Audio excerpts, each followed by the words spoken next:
Log on, tune in, find out. Another good idea from Cambridge.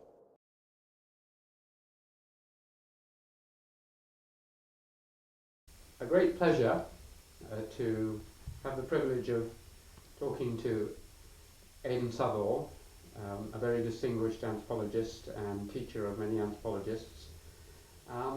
Aidan, you were born in 1920. Yes. Where were you born?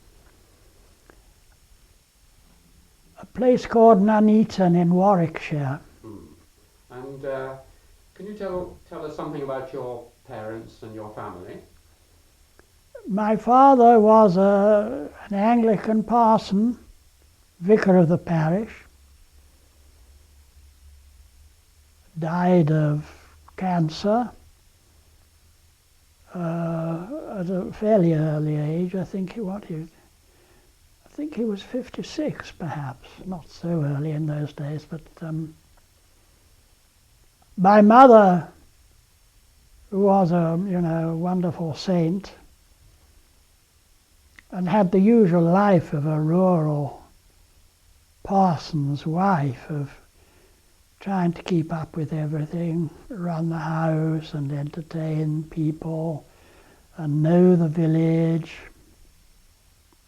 go to church, of course, and get worn out by it. Did either of your parents particularly influence you by either their beliefs or their ideas or their examples, would you say? Yes, they both did by the example of their lives. Not in any didactic way, but yes, and it was an influence which grew much greater after they had gone, as I reflected on them and myself. And I mean, they were both of very much one mind themselves. And I was sorry that I'd lost the chance of associating with them in a more purposeful way than I did before they were gone. Actually, I mean, as far as my father was concerned,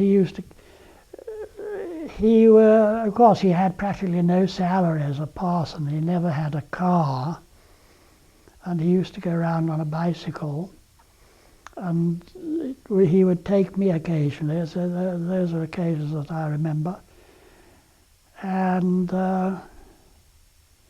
when my mother got into the nursing home, she lasted for quite a long while, perhaps 20 years then, and was really, it was a happy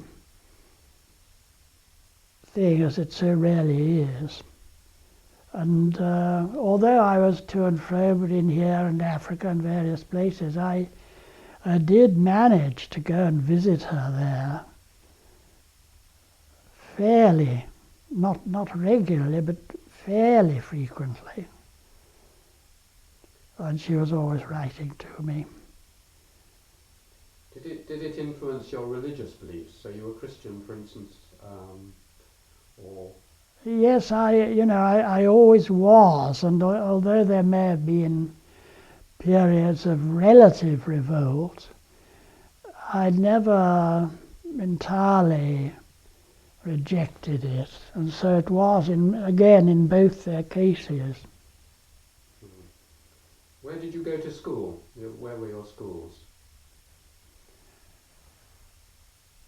Well, we were in this rural vicarage, Dullingham, near Newmarket. And my mother had an old friend, very old friend, who was a school teacher in the old days, I'm sure primary school teacher. And they were a very dear friend. She asked her to come and help start me off, which she did. I don't know exactly what she did. It can't have been entirely informal, yet it wasn't very formal, and I imagine it was with her that I learnt to write and read. And then you went on to a secondary school at... I went, we were just 12 miles from Cambridge and on the railway, which worked, reasonably well in those days. And so I was sent on the train to Cambridge to attend the prep school, preparatory school, which went on perhaps 3 years. And then in the Perth Boys School for the rest of my school education. What subjects did you particularly specialise or enjoy at school? Well, there was virtually no specialisation. Of course, then we came to higher certificate, school certificate, and I do remember, and I much regret it, I don't know whether I could have done otherwise, I fairly soon began to feel that I was a poor mathematician, never learned calculus, and decided that I'd better make a huge effort to do well in the school certificate exam and get a credit. And I managed to do that. And I never did any more mathematics, which I've been very sorry for. Were there any teachers in particular at that school who influenced you or you were stimulated by? I mean, you don't have to remember the names, but... Oh, I probably will, but... well, I suppose it's just come into my mind while you dig around in these things. The one I really ought to mention, who again never did teach me, but was famous as having been, he had been headmaster, I think, but he was more famous as a classical teacher, W.H.D. Rouse.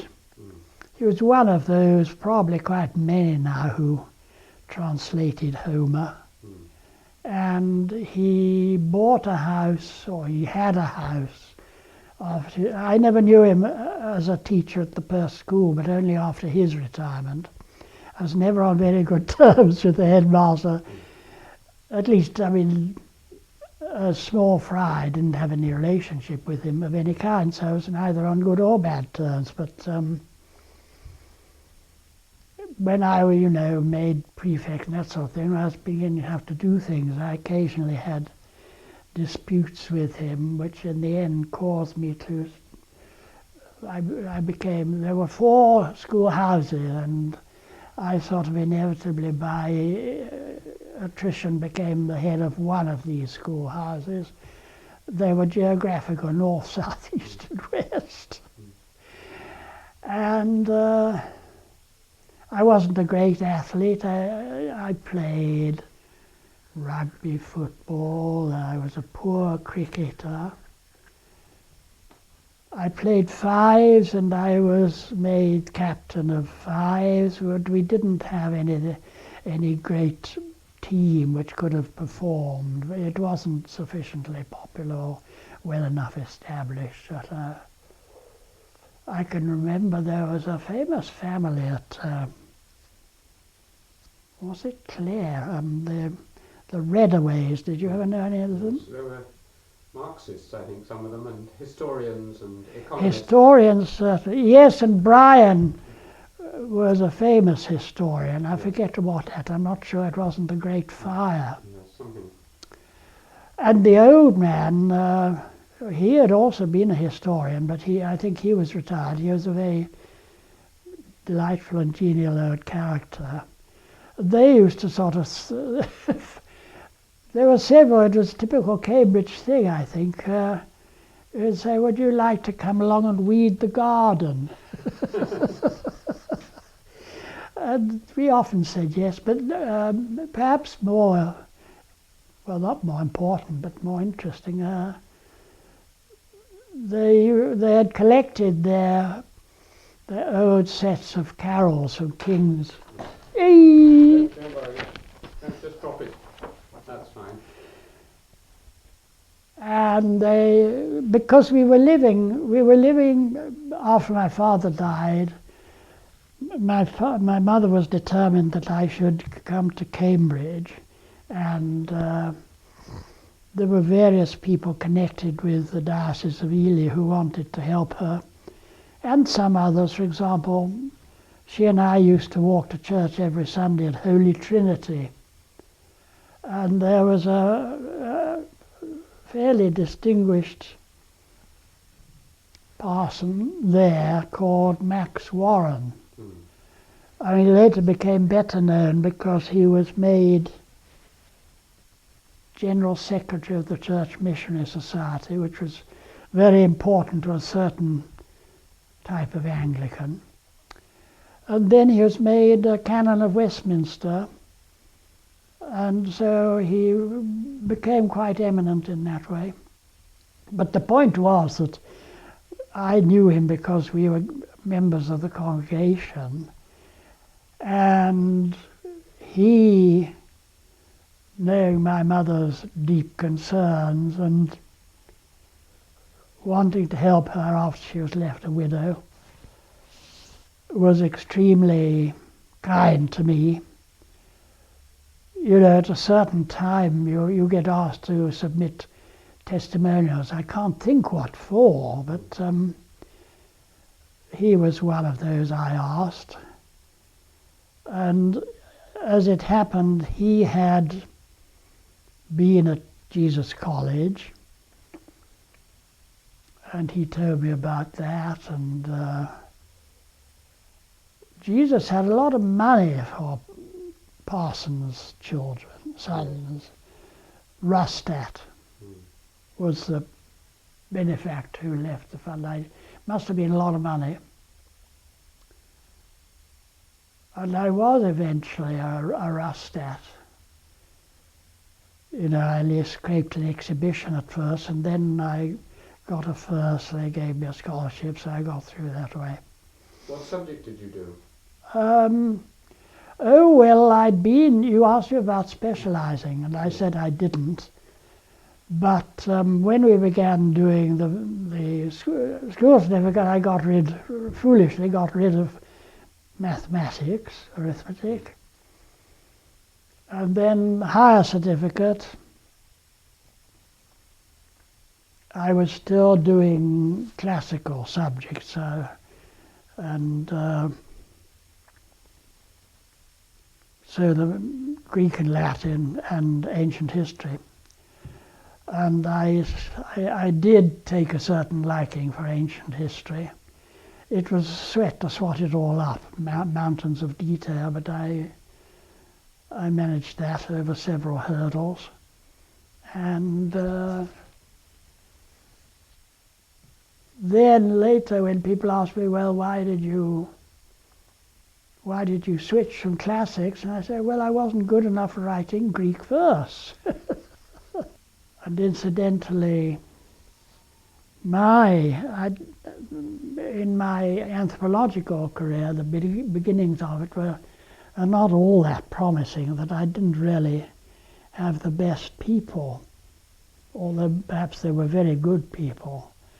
At first, my supervisor was Jack Dryberg, who was a famous character who collected stories around himself about starting tribal wars, which are certainly apocryphal, but having spear contests, and perhaps he did do that, though I never saw him doing it. Anyway, he had one of those huge houses by the Catholic Church on that, over by the little river there. That one respected him because one knew he had been a real anthropologist. In fact, he published quite a lot, because he not only did his first book on the Lango, whom he had studied, and that was one of the classical ethnographies, but he wrote a number of smaller books, many of which tended towards interesting young people in the subject. People of the Small Arrow. Yes, I know that. one or two more like that. Was he bad or a good teacher, or just a chaotic teacher? I think he was quite a good teacher and more or less gave lectures that one could follow.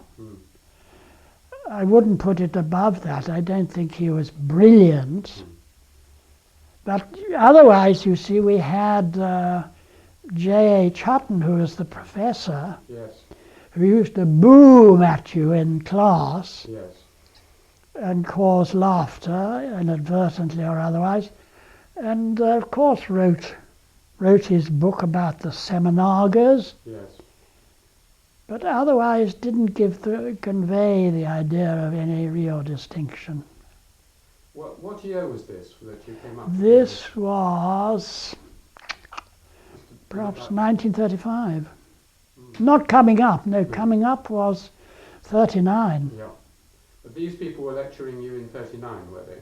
Yes. So Hutton was booming. Dryburgh was Yes, giving reasonably competent lectures and reasonably systematic. yes. And the physical anthropologist was quite good. I've forgotten his name. Was it Jack Trevor? Or Yes, it was. Yeah. So you were doing the Arcananth tripos, were you? You did the whole tripos from the first year. What did you change in the middle? After the tripos, the 2-year tripos, I was a conscientious objector. And when I went to my tribunal, I said, you know, that I was perfectly happy to do heavy rescue or something like that, but there wasn't any because the Blitz was over and there was a lull and no spectacular things were going on.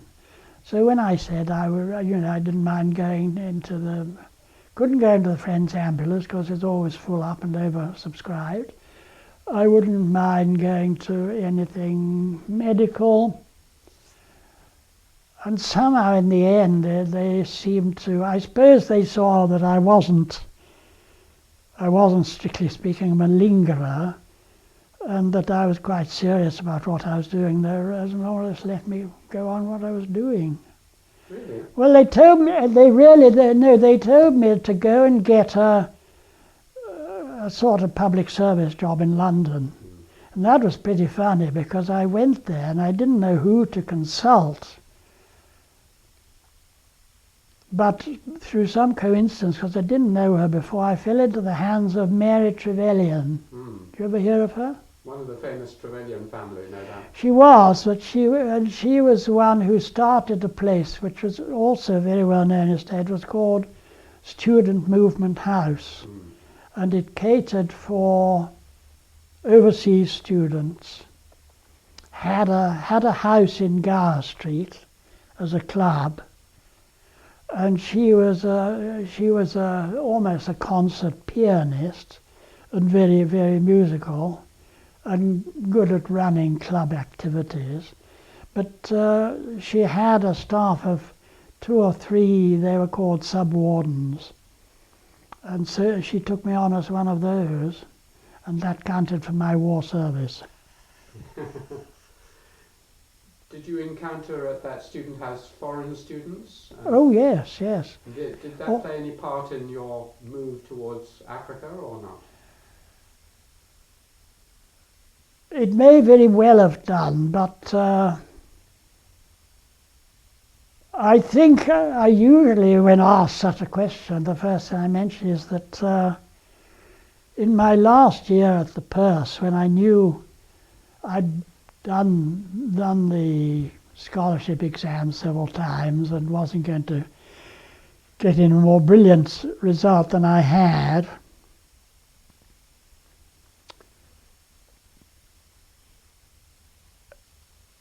the old man whose daughter was at the Purse Girls' School and was a great friend of my sister, and he was minister of the Congregational Church, Emmanuel, just by Peterhouse. And he went to my mother and said, I want you to let Aidan come with me to the West Indies, to Jamaica, during the long vacation, during the summer, because his son was teaching in a well-regarded secondary school in Jamaica. And this boy, Peter Carter, had some troubles. He'd sort of tried to be a missionary in what's now Malawi, and for one reason or another, it turned out not to be very successful. He'd given that up and become a school teacher, and that was all right. But his father was always very much concerned about him. So off we went on a banana boat. And that was my first footstep outside England. So it obviously had a great effect. And by that time, I'd got some sort of entrance to Cambridge and Jesus. I may have had an exhibition. And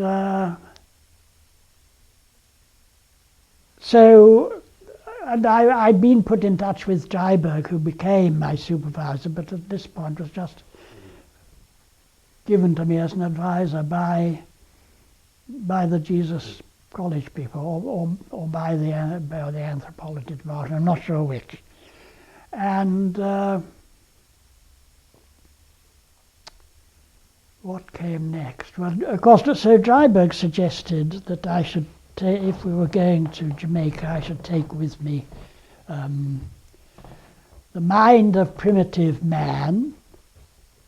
The Mind of Primitive Man was Boas, perhaps the most famous of the anthropologists of the day, the previous generation. Who were your contemporaries when you were an undergraduate? Were there any other anthropologists there that went on to do anthropology? Pretty few. There was one chap who was exactly coeval, and we were friends. That he was from a different college, Queen's, I think, and so we hadn't long been friends, and didn't rather know one another terribly well. And I don't know what became of him. The other one was Kenneth Little. Oh yes. Who was a year or two older than me, and got going very wisely, and got quite good jobs actually. So taking us to the end of the war and the end of your time as a sub-warden, what happened then? Well, the other thing was that, of course, Cambridge, London School of Economics was evacuated to Cambridge, Yeah. or the whole of London, much of London University, I don't know what, but certainly LSE. And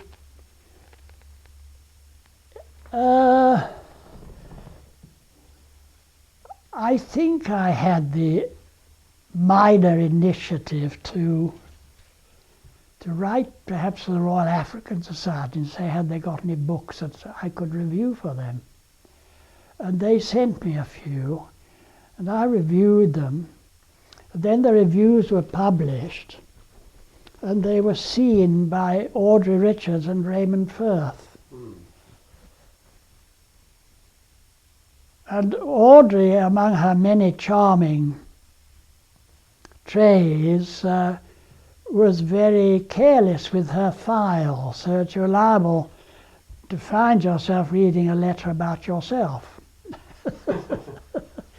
So I knew that they'd taken quite a positive view of these first efforts of mine at reviewing a book, or two books. I reviewed Black Byzantium, Yes. and certainly one other which I can't remember. And so out of that, I got to know Audrey when she was at Cambridge, and Firth, but Firth sort of directed me to Audrey because she'd been in East Africa. Well, so had he. No, she had been much more in East Africa, and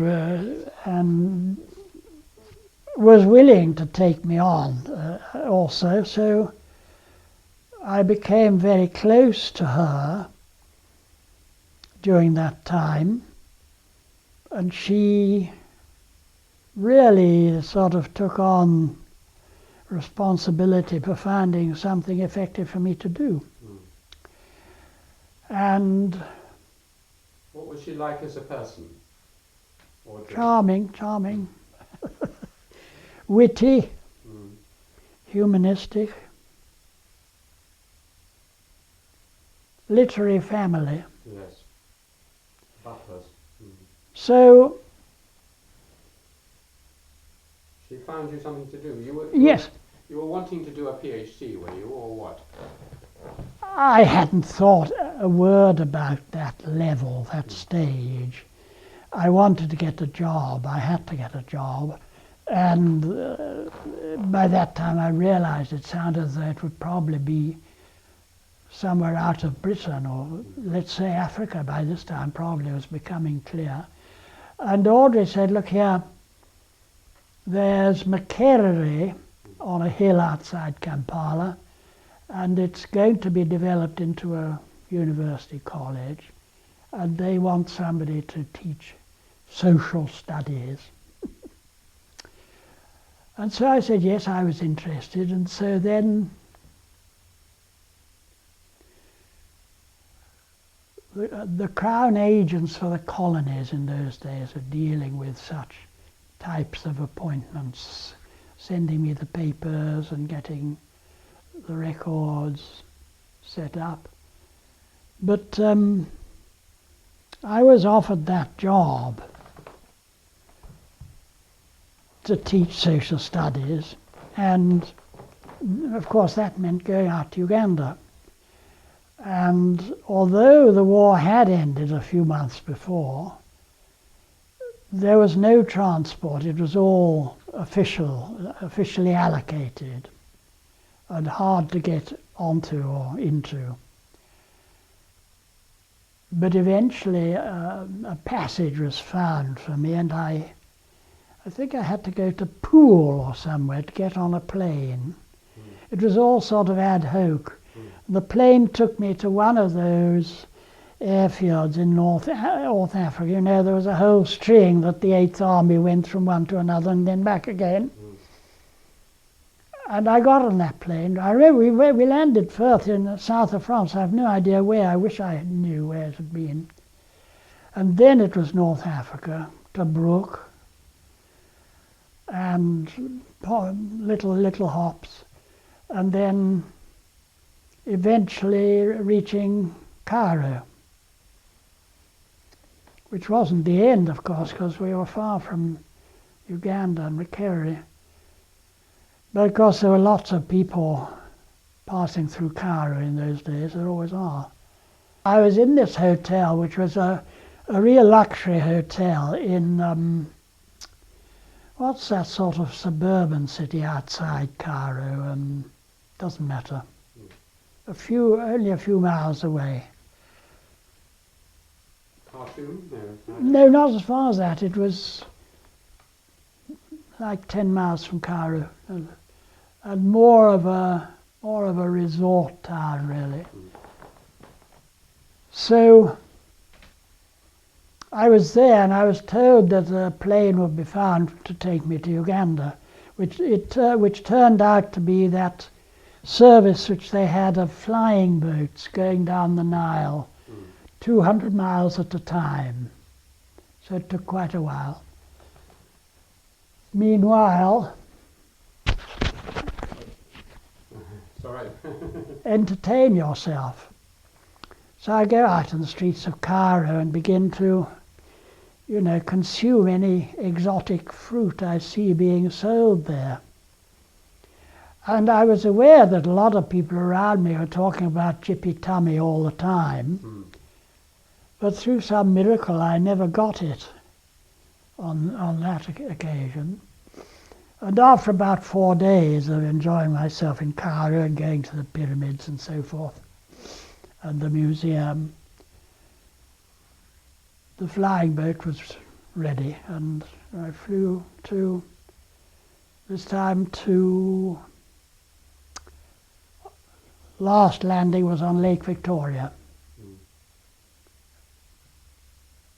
And I started off at Macquarie. Can you describe what Macquarie was like when your first impressions? Well, it already had quite an impressive sort of central building with a tower, a bit like the library on a small scale. And I discovered that the job that I'd been given was quite small beer, really. And I was told, but first, when I arrived there, I was put up in his garden guest house by the then principal, who was a man called, I'm not going to remember, doesn't matter.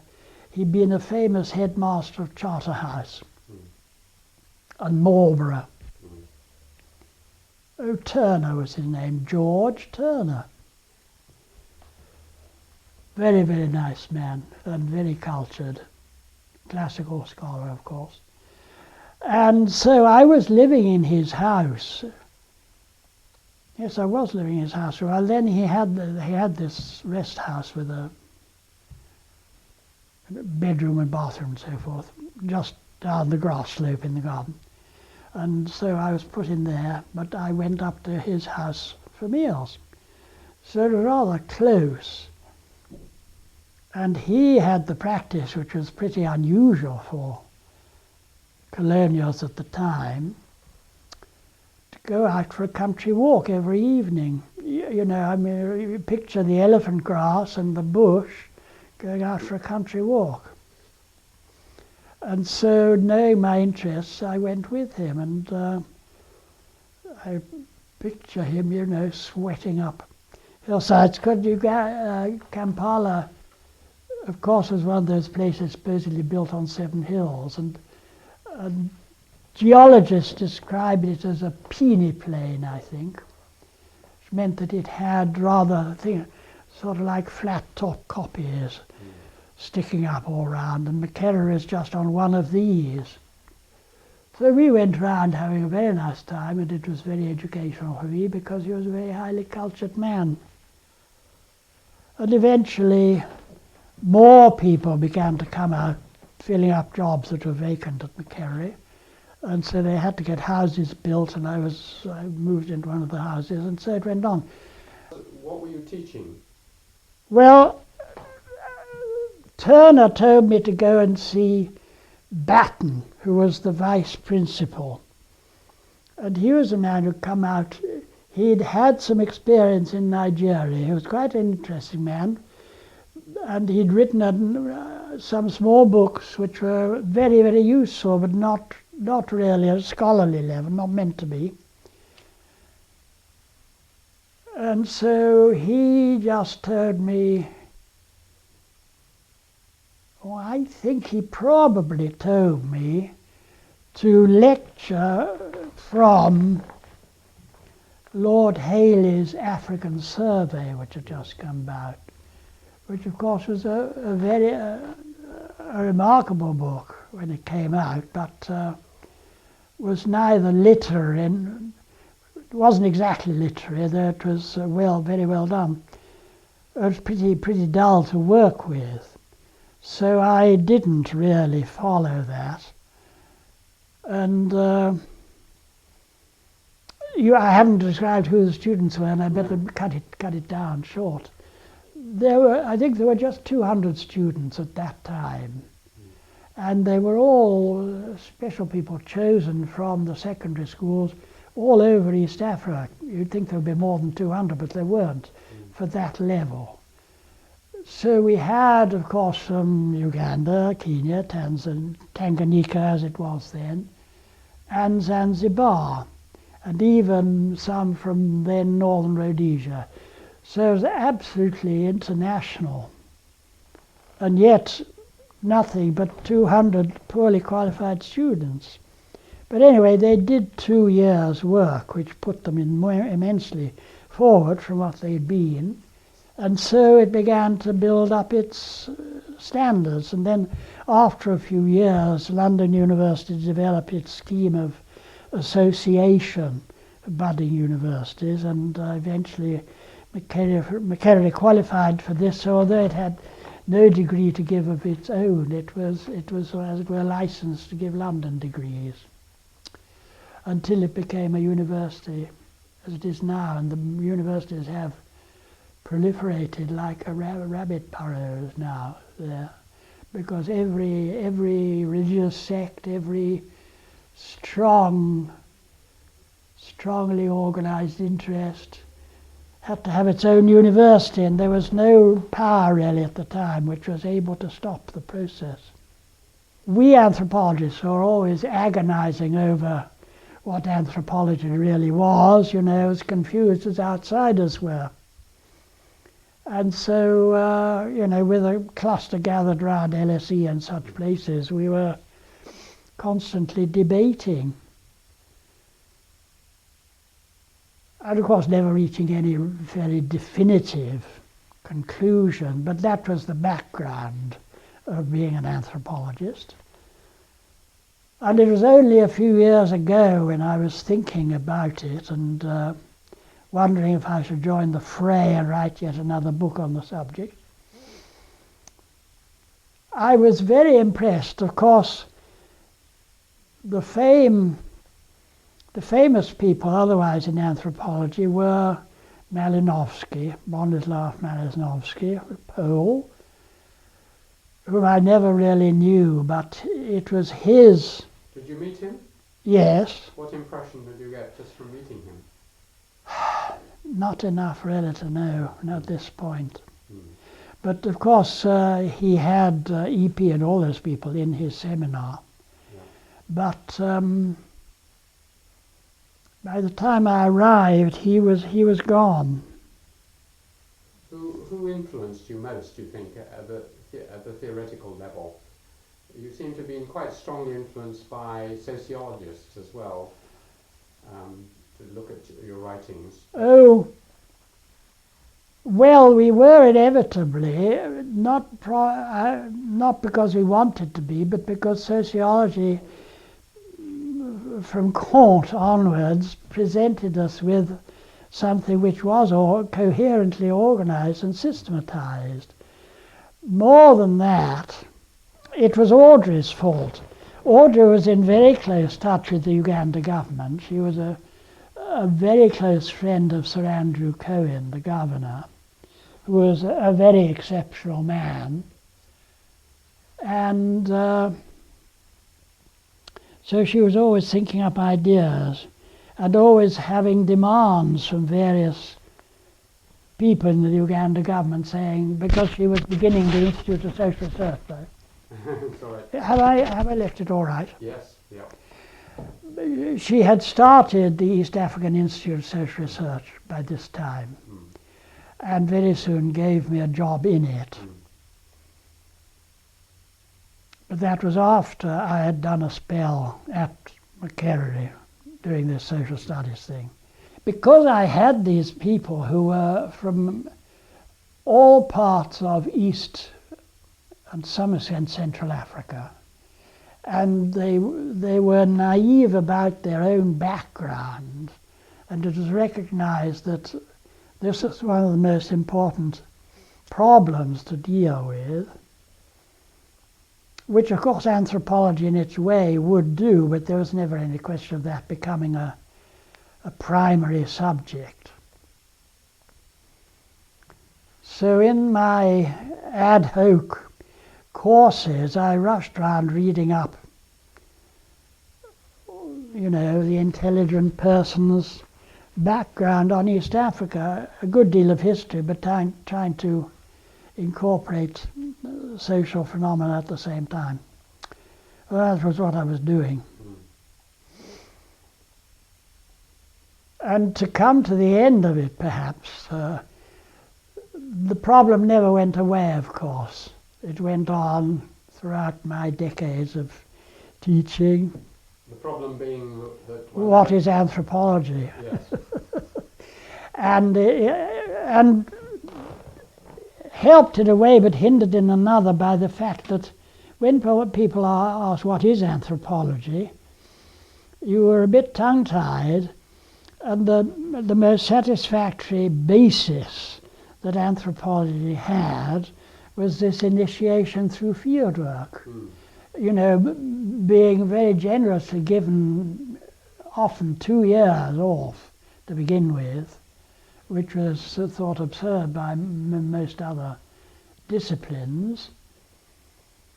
And so the fieldwork thing was very, very important. But as time went on, anthropologists began to write more sophisticated books about the subject and began to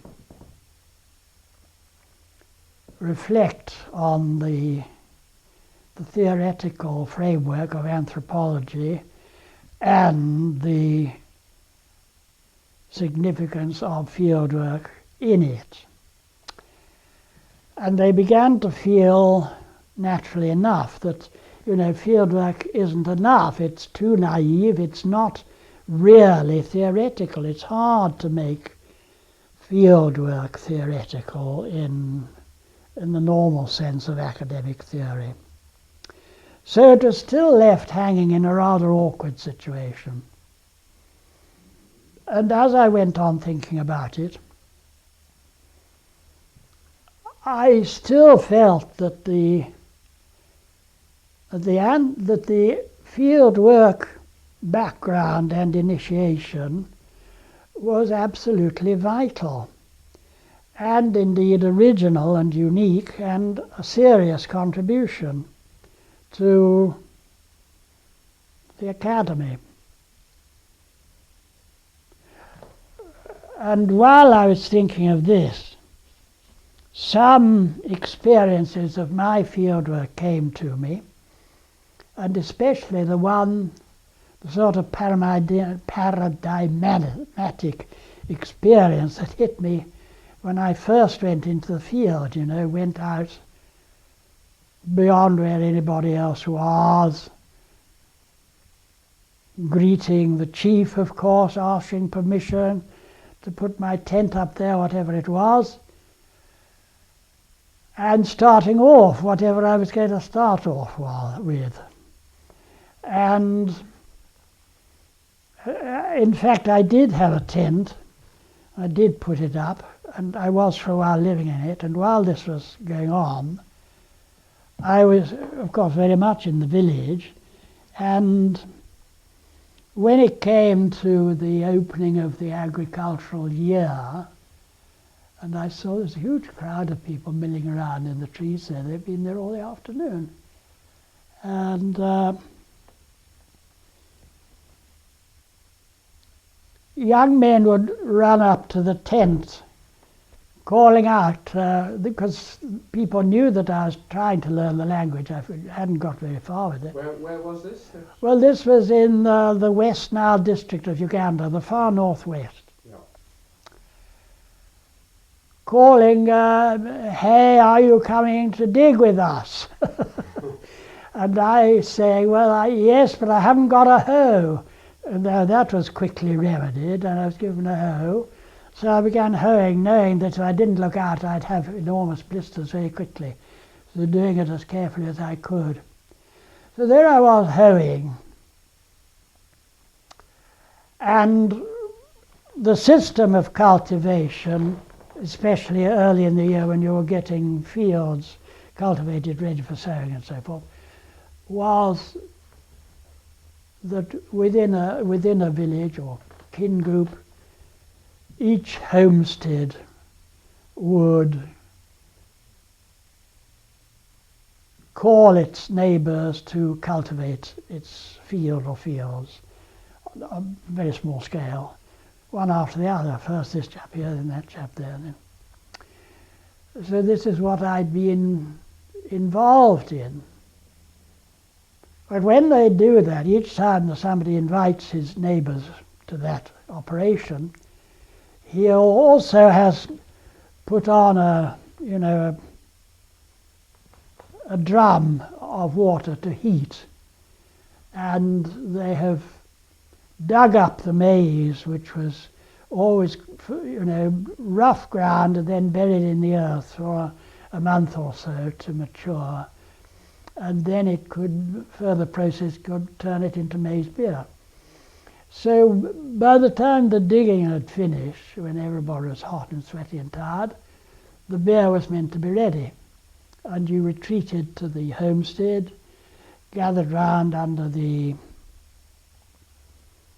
huts and the granaries, and everybody had either had or collected from the neighbourhood a sufficient number of calabashes for the number of people attending. Often could be 30 or so. And the beer was dished out. They had the strong beer was in a small pot. They'd ladle a small amount of that, and then hot water, or getting fairly near boiling. That was the way they liked it. So there I was sitting there, seeing how I liked maize beer, whether I was going to be able to drink it with pleasure. And of course everybody talking round and asking me questions, and me not being able to answer because I didn't know the language. So this is, tremendous forced learning experience. And then after that had been going on, people had been drinking for a bit, getting merry, and then one thing would be somebody would start to dance. And soon everybody was dancing. And the step was very easy to learn, you might say rather crude. But anyhow, and men would ask women to dance, or women would ask men to dance by seizing their hand and raising it up in the air. So while I was sitting there drinking, a woman comes, raises my hand, I have to begin dancing. So you can see how one thing leads on to another. And probably it was 30 years after, when I was thinking about this business of how you introduce anthropology, I thought, well, there are three fundamental paradigmatic experiences which can be squeezed down to the 3 Ds. Dig, drink, dance.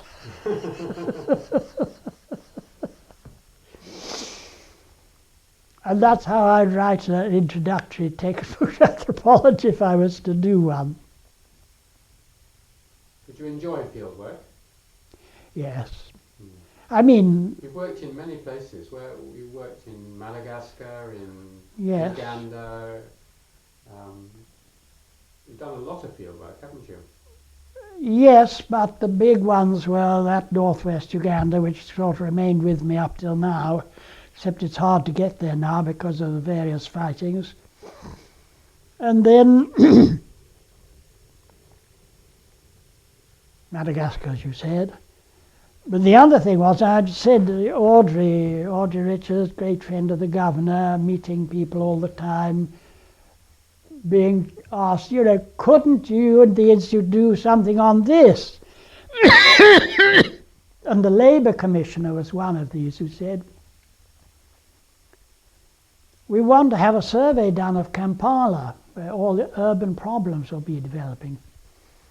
So Audrey comes to me and says, wouldn't you like to do a social survey of Kampala? And I forget exactly what stage I was at, but we agreed that I ought to go and get what rapid lightning grounding in sociology, yes, was possible. So I think a UNESCO scholarship turned up at that moment, and actually Audrey was away and had left me in charge of the institute. So it was tricky, but with this fellowship, I arranged to go and visit some of the obvious people in the US. And when Audrey came back, she was very angry because I'd had to give over to somebody else instead of maintaining my responsibility to her. So I went and I spent, well, the most famous person I spent time with, I suppose, was Torquat Parsons. Yes, I could see the influence of his work in your work. But there were many others. What was he like? Well, he was very gracious. He said, well, come to my seminar. Most people couldn't take it, but it was rather strong stuff, because the small group who gathered round, they were, tended to be developing a kind of secret language of their own. So you had to cope with all that if you joined in. But it was very, very stimulating. I mean, it gave me a sense of what there is there at a level where you can begin to size up what is worth what. But I went round to a number of other famous people, Lloyd Warner and people, to get a quick view of different aspects of sociology.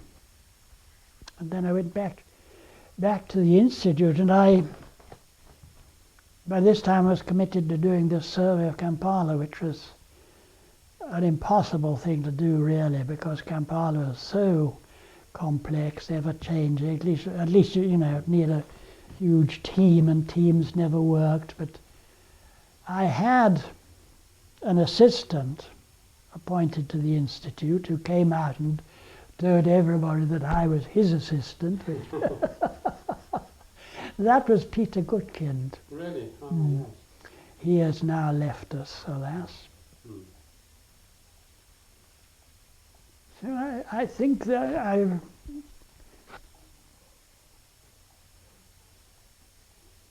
with my 3Ds joke, I think it does leave the fact that I feel there is no other kind of initiation to social anthropology as it has been, or even as one can imagine it being, other than fieldwork, or a very major component of fieldwork. Did you feel that the Kampala work was fieldwork based or anthropological, or did you just feel it was a sociological survey? Oh, well, I just felt that it was sociology, and everybody knew that it was sociology for them. And I also knew that I could temper Parsonian theory to use in an anthropologically informed sociological survey, which is what I tried to do. But I'm afraid it was rather an unfinished symphony. But of course there were a lot of publications, but the best known of them, this assistant of mine who came out and spread the news that I was his assistant, we did this book about one of the slum areas, two neighbouring slum areas on the outskirts of Kampala. Because Kampala was largely rural, really. There was only a very small zone that was getting quite dense and beginning to show the phenomena of slum life. So we wrote up a report on these two areas, and there was a very nice administrator in the Uganda service, a scholarly chap, who was very interested in it and was always discussing the problems with us. And when we began thinking, what on earth will we call this thing, he produced a brilliant title, townsmen in the making. And Audrey had already got going a series called, of course, East African Studies. So there was that ready for it to go into. And so Peter Goodkind and I did this very quickly and got it out by local printers.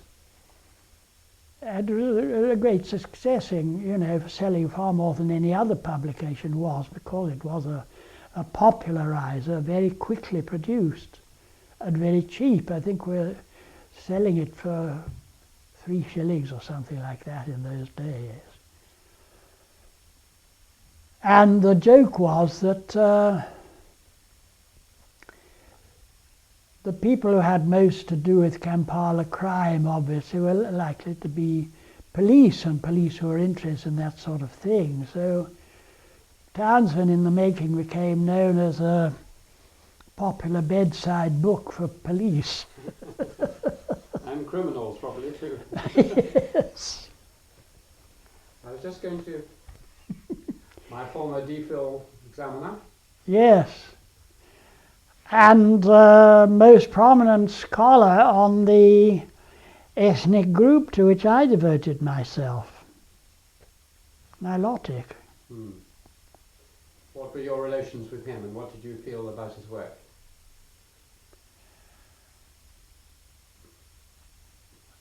Well, my relations with him were surely somewhat delicate in their development, but of course I knew Audrey very well, and she, though an utter contrast to EP, was probably very fond of him and he of her. So it was a recognizable tangle. But yes, I entered in a most unfortunate way, because I entered as an apparent rival, an apparent whippersnapper rival. Because I picked a Nilotic people, I then began to write about them. And no, it was worse than that actually, because I picked a people whom EP thought that he also had studied. And so when I began doing, luckily Audrey knew about all these things from the inside and warned me, that it might be tricky because EP's thing had still not come out. Which was that? The newer, or? No. One of the Literazandi ones? No, it was an essay, a Nilotic essay, which did say a great deal about the Luo. But EP was always sufficiently controversial that he left openings for you to join in. But when I began, first it was happening to be EP, first time, his first approach to me was, why don't you join us? You and I and Godfrey will be a Nilotic trio. Of course, that was hypocrisy or double dealing or what, but harmless. So anyway, he invited me to come to Oxford for a day, which I did. And I think I must have been taken to lunch in All Souls. And having done our time in the King's Arms beforehand, and that was repeated several times, but not frequently.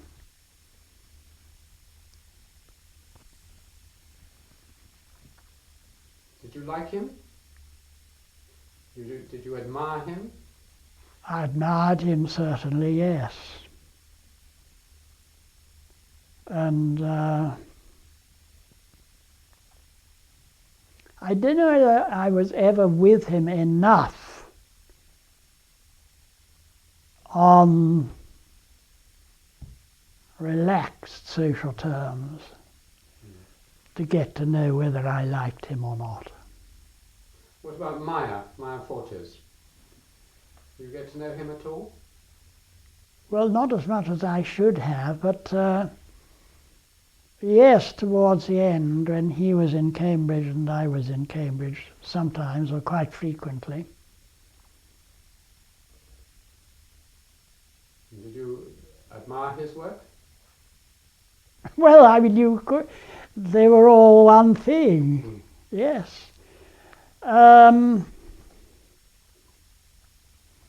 This business of writing on kinship and then getting more theoretical is a sort of pattern that seemed to be inescapable.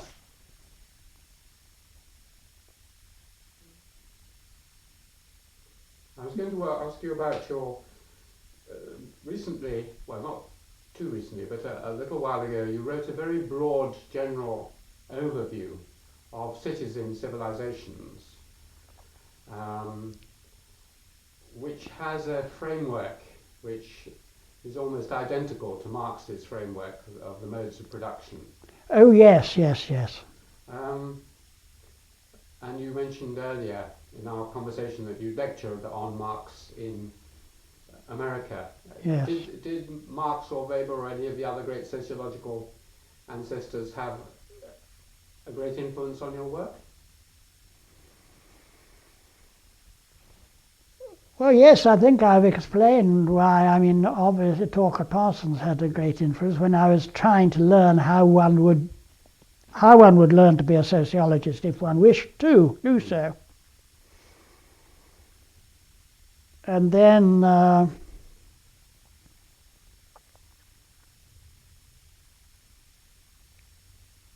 through him you were influenced by Weber, Max Weber, presumably. Yes. But there was the other chap who came here.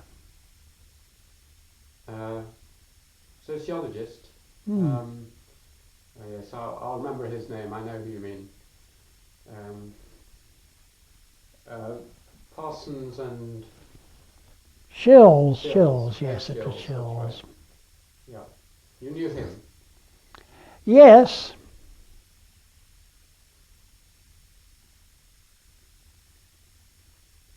Would you say you were returning to Marx? A number of people I've talked to were deeply influenced by Marxist interpretations at one point in their life anyway. Were you?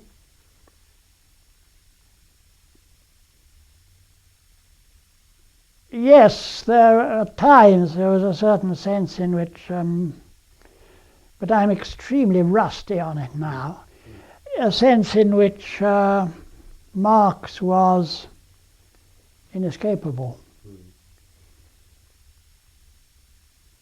And I think still is.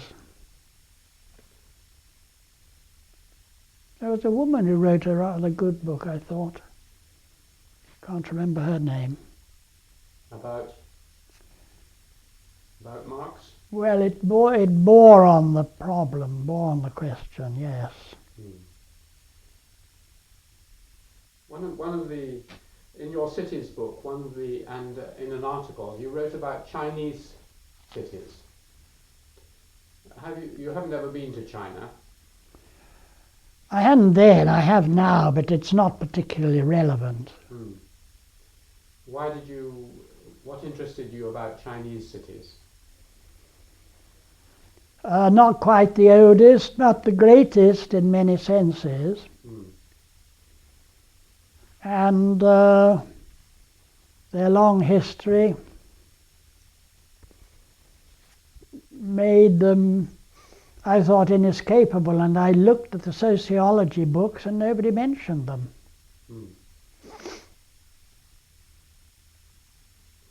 Did you look at the Japanese cities as well? Because they're very ancient and Well, Chinese influence? yes, I did. And I went to Japan and talked to some of them as well.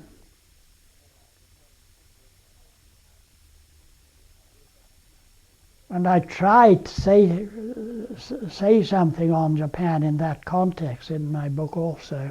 Yes.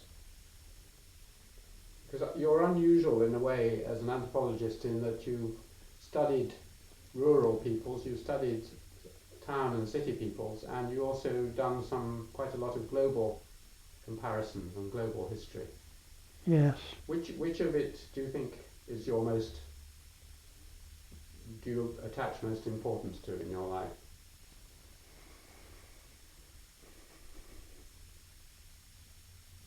Well, one thing led to another, so it's all my life.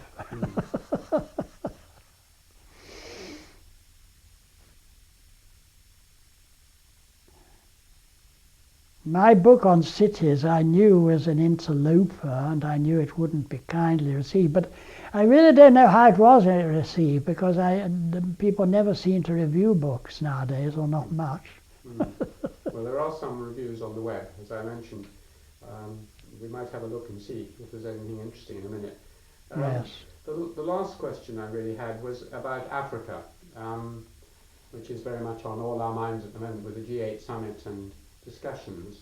Yes. I remember discussing with many times with Jack Goody, who you must also have known, about whether there was something special about sub-Saharan Africa which was making it particularly difficult for that area to develop economically and in other ways.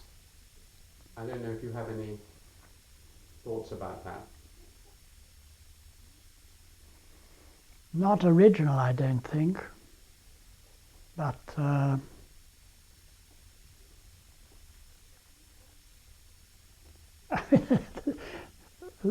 they were made underdogs for a long time until it affected them very fundamentally. So colonialism. Mm. And what are your feelings about the future for Africa? Are you at either extreme of hope or despair, or are you in the middle of not sure? Well, I have to put it in a world context which appears as though it is going to self-destruct. So it makes the perspective of very dubious length. And in that context, and I mean, in one sense, it doesn't matter much. You mean the world is going to self-destruct, or Yes. Through global warming, or Yes.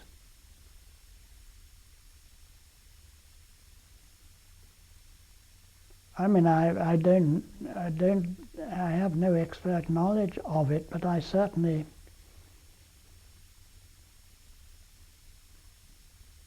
believe it's more serious than Bush does.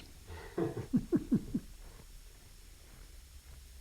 think Bush thinks it's more serious than Bush does too.